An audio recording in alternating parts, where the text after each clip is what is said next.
welcome back. This is another progress on the tennis coach application.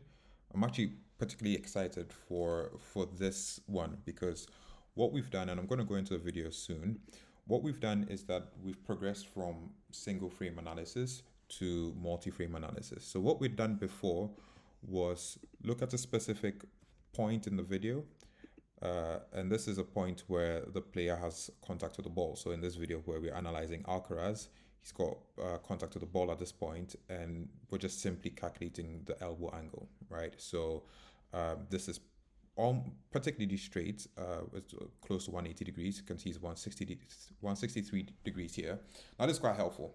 Anytime I go on the court now, I'm trying to make sure that I'm applying techniques for my coaches to get first of all that separation between myself and the ball, but also kind of like get arm straight. Now the arm straight is not it's not a strict requirement, but it also helps the direction.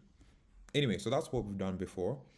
What we're trying to do now, and I'm going to show you, I'm super excited about this, is go to multi-frame analysis and start to do hip and shoulder separation. So let me zoom in a bit here. I'm going to let me crop to fit, right? So you can start to see the key points a bit better. Let's start to see, right? This is kind of like the left shoulder, that's the right shoulder. I think one of these key points is for, I think, the wrist. Media pose estimation is really good. So we have key points at every point in the video. In fact, if I play it, I'm just going to scrub all the way to the start. And then let's play the video. It's in slow-mo, so you get to appreciate it a bit more. Okay, now I'm going to pause, and then what I'm going to do is go back to this contact point and come back a bit.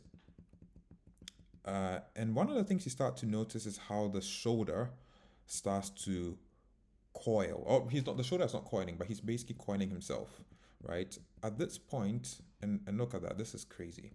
You basically have, let me get to the point where he starts, yes. You basically have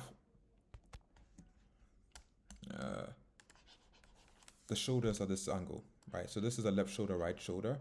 And what's happening is that as he's preparing to hit the ball, the right shoulder is going to come around. Now, there's other things going to happen I'm going to talk about in a second, but Alcaraz has basically gotten into this position, right? And this is the main way players start to generate rotational power. You want to kind of like measure it from the left shoulder to the right shoulder, and at this level, this is kind of like how, not just at the pro level, but this is basically where you start to generate power. Also, people, when they start to think that you're just generating power primarily through your arms, but there's a whole kinetic chain from your feet to your torso, your hips, and then your shoulders, and it gets transferred into the racket and into the ball to be able to generate power efficiently and also direction, and you just have a much better ground stroke. So one of the things that we've been trying to do with this multi-frame analysis is to calculate this shoulder rotation, and I'm going to zoom out in a second, also the hip rotation, and make sure that we're kind of like leading a bit with the hip rotation, and around ball contact, the shoulder rotation continues. Now, I've actually just quickly created something in Claude that just shows you this shoulder rotation for a second. I'm just going to navigate there. So this is, let me just reset to default, right? If you look at this image over here, right, as I keep on sliding, this is basically what Alcaraz was, before he started uncoiling himself. Let me actually show this side by side. So I'm going to come here as I show this side by side. All right, let me just close this. Right, this is brilliant. So we can still see the left and right shoulders, and I'm just going to scrub. What you see is that the left shoulder is kind of like acting as a fulcrum, and then the right shoulder is, no, it's not like a stagnant fulcrum, but basically it's acting as one.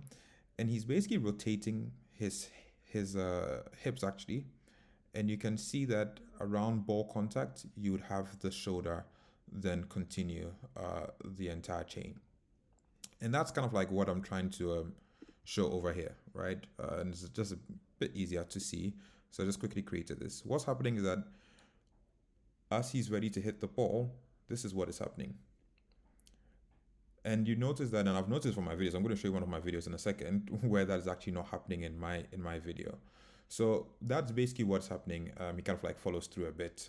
It wouldn't be, well, sometimes you have it all the way 90 degrees. You kind of like see the rackets go round to have a proper follow through. So that is that's what's happening on the shoulder level. The same thing is happening with the hips. I'm just gonna come back. I think if I come to this view, you kind of like see it. So I'm gonna come here.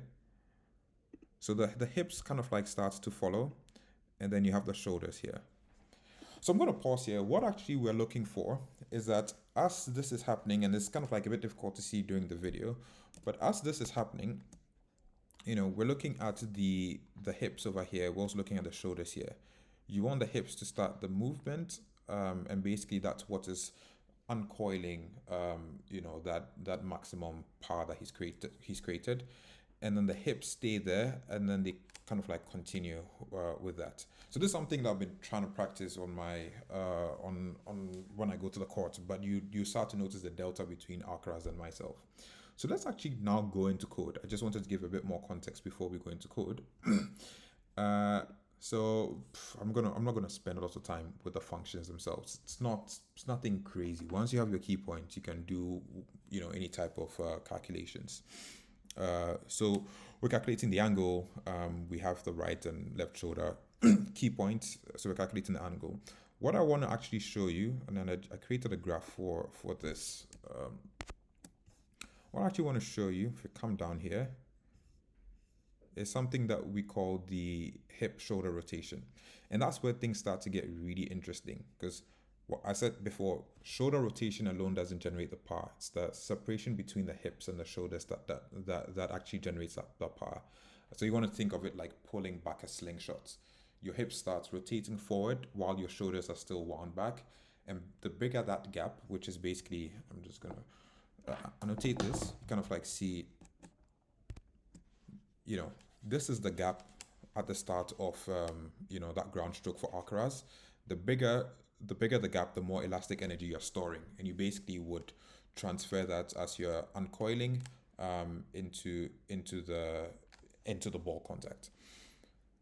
Now this is what 143 degrees of hip shoulder separation that Alcaraz has.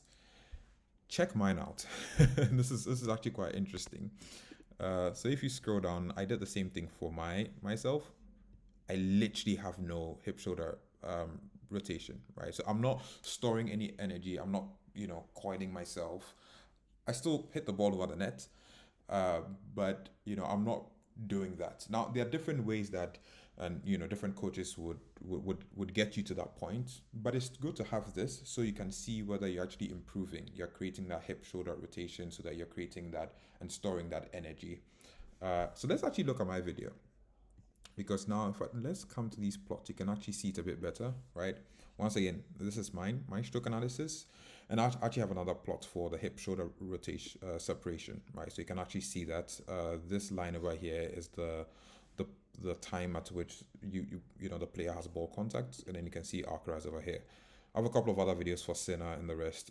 It's basically almost the same thing. The Alcaraz video that we have is a perfect example of a really good technique. So if we come to mine, let me just check what the name of the file was. So that was Asta Stroke and Rally. So I'm gonna come down to there and let's look at this video. Yeah, so we have, this is the video. This is on contact, at ball contact. I'm gonna go back a couple of frames, and you start to see that it's around this point where I start to swing my racket. And what you notice is that there is very little hip to shoulder rotation. What I'm just doing is I've not coiled myself. You can't even see the racket's kind of like blocking it, but you can't even see the front of my t-shirt, right? And all I'm doing is just swinging slightly. I did not basically, you notice from what we're talking about in Alcaraz's video, right? I did not coil myself to be able to generate that power to then hit. So all I'm just doing is directing the racket towards the ball at this point. So we can actually play that, and you still see that you get the ball over the net. But this is something that hopefully the next time I go play tennis and I record myself, I can start to see a much better separation so that I can generate that power. So I'm going to pause here. There's a lot more that has gone into this, but just to indicate how we've moved from single frame analysis, where we're just doing the elbow angle, which is still quite important. I think that's something that I've tried to improve on. I was getting the ball much closer to myself and was forcing myself to really angle my elbow around a 45-degree just to get the ball over the net, and the direction was really bad. But this is where we are. I think there's a lot of potential. I think that the next step is to get the analysis and the functions I've created within this notebook into the application.